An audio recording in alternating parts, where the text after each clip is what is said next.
베타 AI 뉴스레터 팟캐스트 팀입니다. 이번 주 AI 업계에서는 또 어떤 흥미로운 소식들이 있었을까요? 2026년 1월 네 번째 주 핵심 뉴스들을 정리해드리는 1부를 시작하겠습니다. 자, 이번 주에는요.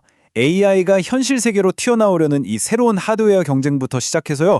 어도비가 선보인 저작권 안전지대, 그리고 우리 아이들의 교실과 10대들의 안전 문제, 마지막으로 창작자들이 긋기 시작한 단호한 선까지 정말 우리 삶 곳곳에 스며든 AI의 현재와 미래를 보여주는 5가지 핵심 소식을 준비했습니다.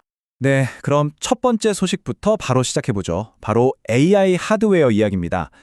스마트폰 다음은 뭘까? 이 질문에 답하기 위해, 그러니까 차세대 개인용 기기를 차지하기 위해 빅테크 기업들 사이에 정말 보이지 않는 전쟁이 시작됐습니다. 현재 이 경쟁의 최전선에 두 거물이 서 있습니다. 바로 애플의 AI 핀과 오픈 AI의 스위피인데요.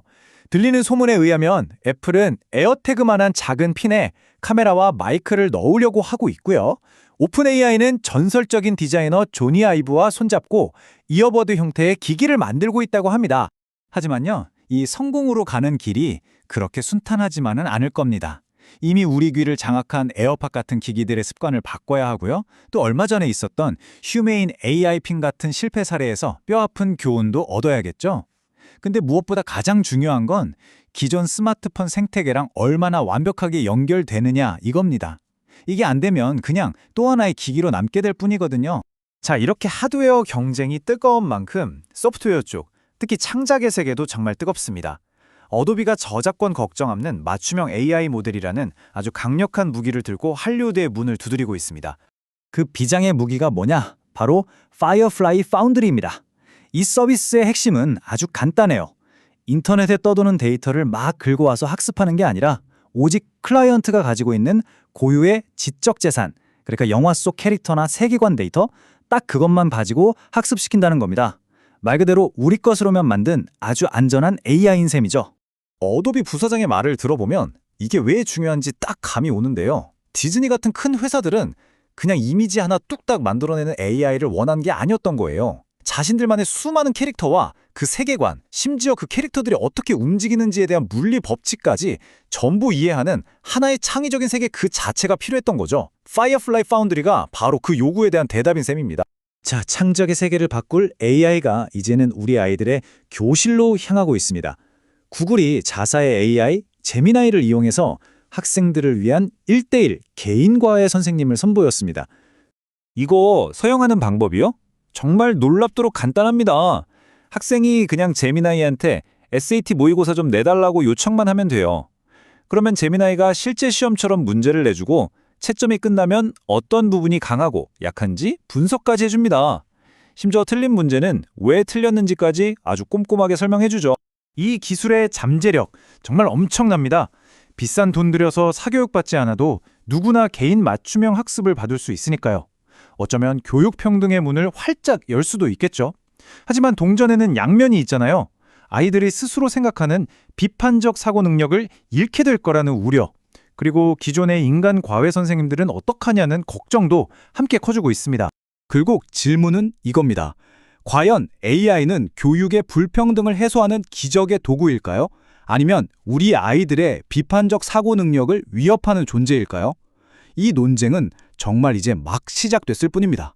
AI가 교육에 긍정적인 영향을 줄 수도 있지만 그 이면에는 또 어두운 그림자도 있습니다. 네 번째 소식인데요. 메타가 10대들의 안전을 위해서 AI 캐릭터 서비스를 잠시 멈추기로 했습니다. 여기서 중요한 건 이게 서비스를 완전히 없애는 게 아니라 일시정지라는 점이에요. 메타는 일단 서비스를 멈추고 부모가 감독할 수 있는 기능을 넣고 또 나이에 맞는 적절한 답변을 하도록 개선해서 훨씬 더 안전한 버전을 만들겠다는 겁니다. 잠시 숨고르기에 들어간 거죠. 사실 메타가 이런 결정을 내릴 수밖에 없었던 배경에는 상당한 압박이 있었습니다. 아동 안전 문제나 소셜미디어 중독 문제로 곧 재판을 받아야 하는 상황이고요. 사회적으로나 법적으로나 10대들을 더 보호하라는 목소리가 그 어느 때보다 높아졌거든요. 이건 뭐 메타뿐만 아니라 업계 전체에 부는 변화의 바람이라 외면할 수가 없었던 겁니다. 자, 오늘의 마지막 소식입니다. 기술과 인간의 갈등이 가장 날카롭게 드러나는 곳이죠. 바로 창작 커뮤니티의 이야기입니다. 생성형 AI에 맞서서 창작자들이 아주 명확한 선을 긋기 시작했습니다. 이 갈등을 아주 잘 보여주는 사례가 바로 미국 SF 판타지 작가 협회에서 일어난 일입니다. 처음에 이 협회가 AI를 사용한 작품도 괜찮다고 규칙을 만들었다가 작가들한테 엄청난 반발을 썼어요. 결국 어떻게 됐을까요? 며칠 만에 입장을 180도 바꿔서 AI가 아주 조금이라도 쓰인 작품은 아예 출품을 금지하는 아주 극적인 결정을 내렸습니다. 작가 제이슨 샌포드의 이 말이 이들의 생각을 잘 대변해 줍니다. 이 도구들은 진짜 창의적인 게 아니며 스토리텔링의 본질 자체를 무너뜨린다. 그러니까 이건 단순히 저작권 싸움이 아닌 거예요. 인간 고유의 영역이라고 믿는 스토리텔링의 근본을 지키려는 아주 깊은 철학적 저항인 거죠. 그리고 이런 움직임은 글 쓰는 작가들만의 이야기가 아닙니다.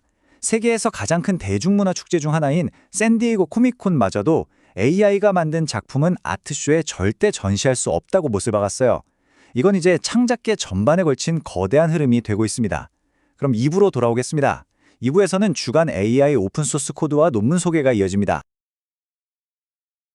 Beta AI newsletter, your favorite AI newsletter. 매주 수요일 오후 2시엔 이메일에 AI 소식을 전해드려요. Beta AI newsletter, your favorite AI newsletter. 매주 수요일 오후 2시엔 이메일에 AI 소식을 전해드려요.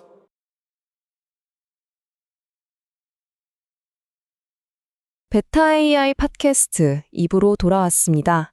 네, 이번 주에도 여러분들이 주목하실 만한 AI 오픈소스 코드와 흥미로운 논문들을 저희가 엄선해서 가져왔습니다. 이번 주에 저희가 소개해드릴 내용들은요, 하나의 공통된 주제를 관통하고 있어요.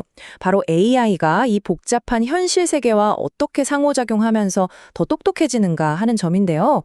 그게 물리적인 공간이든 아니면 우리 컴퓨터 화면 속 디지털 세상이든 말이죠. 자, 그럼 AI가 세상을 어떻게 보고 배우는지 그 첫 번째 이야기부터 바로 시작해볼까요? 첫 번째로 살펴볼 논문은요, AI가 피드백을 통해 학습하는 과정에 숨어있는 아주 미묘하지만 그래서 더 중요한 편향에 대한 이야기입니다. 지금 보시는 게 바로 그 편향인데요. 현재 강화학습, 특히 GRPO 같은 방법론들이 이걸 가지고 있어요. 이게 뭐냐면 AI가 쉬운 문제를 풀고 나면 나 생각보다 훨씬 잘하는데? 하면서 자기 능력을 과대평가하고요. 반대로 어려운 문제 옆에서는 이건 너무 어려워 하면서 실제보다 과소평가하는 경향이 있다는 겁니다. 결국 한쪽으로 치우친 불균형한 학습으로 이어지게 되는 거죠. 그래서 이 문제를 해결하기 위해 나온 게 바로 HADW, History Aware Adaptive Difficulty Weighting입니다. 좀 길죠? 쉽게 말해서 AI가 훈련되는 전체 이력을 쭉 지켜보면서 방금 그건 너무 쉬운 문제였어. 또는 이건 좀 어려웠네. 이런 걸 스스로 판단해서 가중치를 실시간으로 조절해주는 아주 스마트한 방법이라고 생각하시면 됩니다. 결국 핵심은 이겁니다. AI가 자기 자신의 능력을 좀 더 객관적으로 볼 수 있도록 이 편향을 바로잡아주는 것. 이게 바로 더 안정적이고 효율적인 추론 모델을 만드는데 아주 결정적인 역할을 한다는 거죠. 이 연구에 대해 더 깊이 파고들어 보고 싶으시다면 자세한 내용은 이번 주 베타 AI 뉴스레터를 참고해 주세요. 자, 두 번째 주제로 넘어가 보겠습니다. 이번에는 로봇의 훈련에 관한 이야기예요.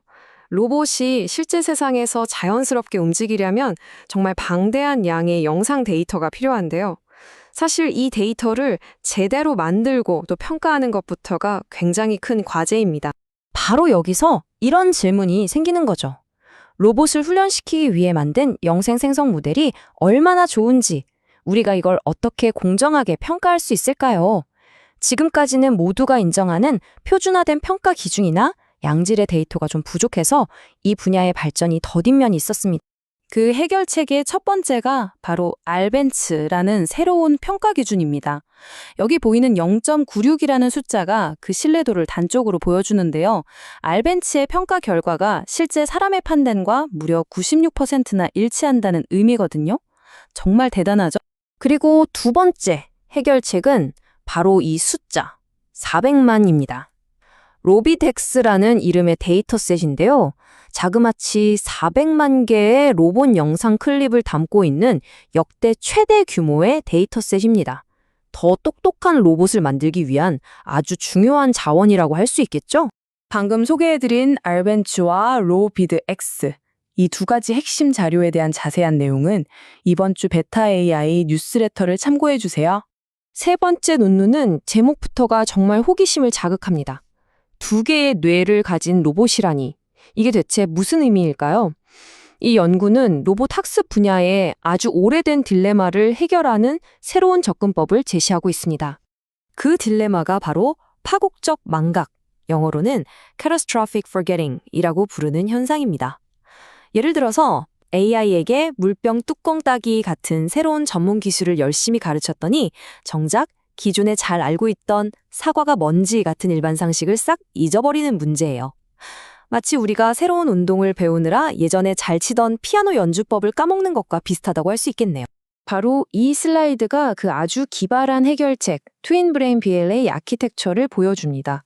정말 말 그대로 뇌를 두 개처럼 사용하는 번식인데요. 일반 상식을 담당하는 좌뇌는 그대로 어려서, 그러니까 기존 지식을 잊지 않도록 보존하고요.